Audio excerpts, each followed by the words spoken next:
ઇન્સ્પેક્ટરનું નામ પીએન ધાગે છે. એ સીધા સાદા ધાગે છે. એનું નામ સાંભળી ભલભલા ભાગે છે. એ માજી હંભળાણું કણાઈ છે, બળાઈ છે ને હંભળાઈ છે. બોલ ગગા, પેલા ઈ છે કે બહુ રૂપીવાળા પોલીસ છો કે ઓરિજિનલ પોલીસ છો? એ માજી ઓરિજિનલ પોલીસ છું. લાગતું તો નથી. હું કીધું બહુ રૂપી જેવું લાગતું તો નથી. હા તો ઠીક. આજકાલ પોલીસ બહુ રૂપી જેવા લાગે છે ને બહુ રૂપી ઓરિજિનલ જેવા લાગે છે. કાંઈ નહીં માજી, ભૂલ થઈ ગઈ. જાઓ, તમને પૂછ્યું. કોની ભૂલ થઈ ગઈ? ગોરનું ગગા, તારે શું કામ છે? એ ગોર નહીં, ચોર ચોર. એ પોલીસ વાળાએ ઢોર પકડવાનું ક્યારથી ચાલુ કર્યું હે? એ ઢોર નહીં, ચોર. ચોરને જોયો છે? તઈ ધીમે બોલને ગગા. હું કઈ દેરી છું? ચોરનું પૂછે છે?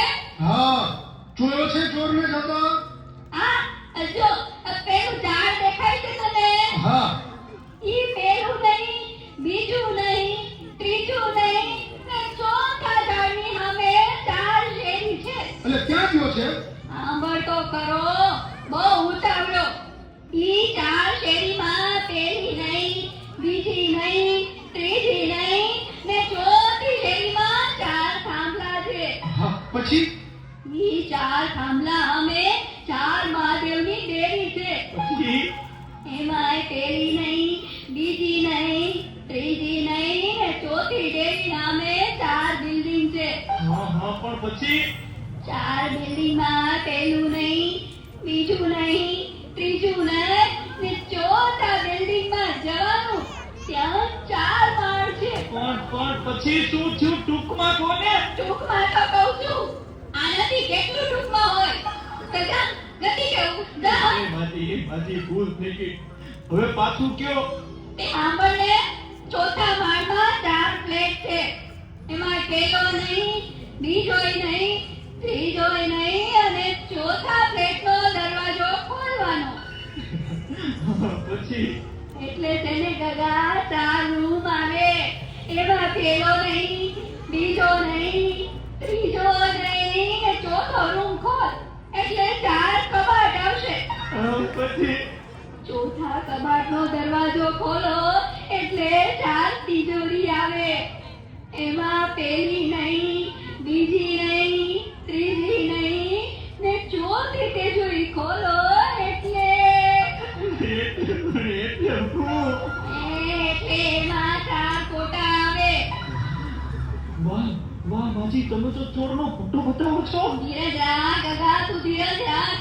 ઈ 4 કોટામાંથી પેલો નહીં, બીજોય નહીં, ત્રીજોય નહીં અને ચોથો ફોટો તારા આતાનો છે.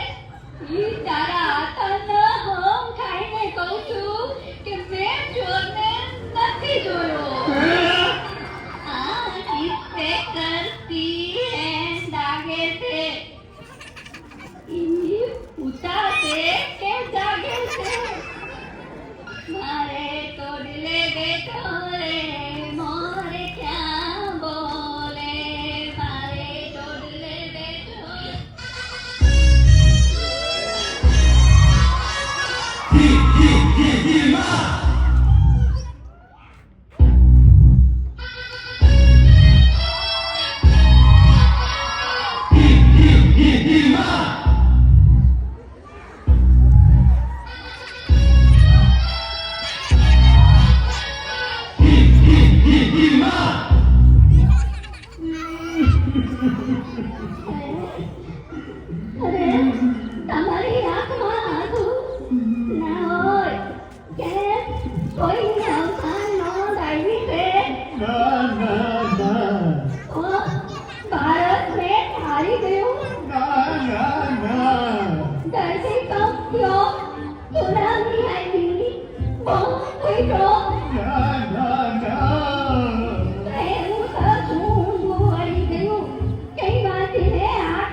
રાખે છે હે ભગવાન આ જન્મ સુધી મને ઈ જ મળે હે ભગવાન આશા રાખું છું કે આ હાથમાં જન્મ હોય હું કીધું આ જન્મ હોય બી હે હું તો જન્મનું કહેતો હતો. Congratulations! You have been selected to take part in our anonymous survey. Please take out.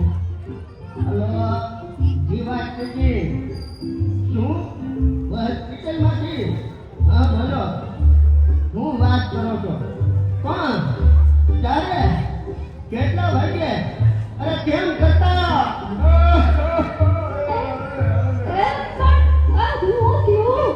બા ગુજરી ગયા જી બા ગુજરી ગયા એમાં રોવાનું ન હોય હવે એની ઉંમર કેવડી ને વાત કેવડી બાએ તો સદી ફટકારી દીધી હતી હવે યમરાજનો વાંક નથી હવે તો બોલાવે ને હવે તો જીવતા પ્રગતિઓ કરવું જોઈતું હતું હવે તો હસવું જોઈ મીઠાઈ બેસી જોઈ એ મારા બા નથી ગુજરી ગયા અને તારા બા ગુજરી ગયા છે મારી રે પિતાના હે ભગવાન અરે તો નાની અમથી ઉંમર હતી બધું આવું જ થતું હોય માણસને પોતાનું દુઃખ મોટું લાગે અને બીજાનું દુઃખ તો દેખાતું નથી કુટુંબની દરેક વ્યક્તિ એકબીજાના સુખે સુખી અને દુઃખે દુઃખી થાય ને તો કુટુંબ ધરતી પરનું સ્વર્ગ બની જાય સ્વર્ગ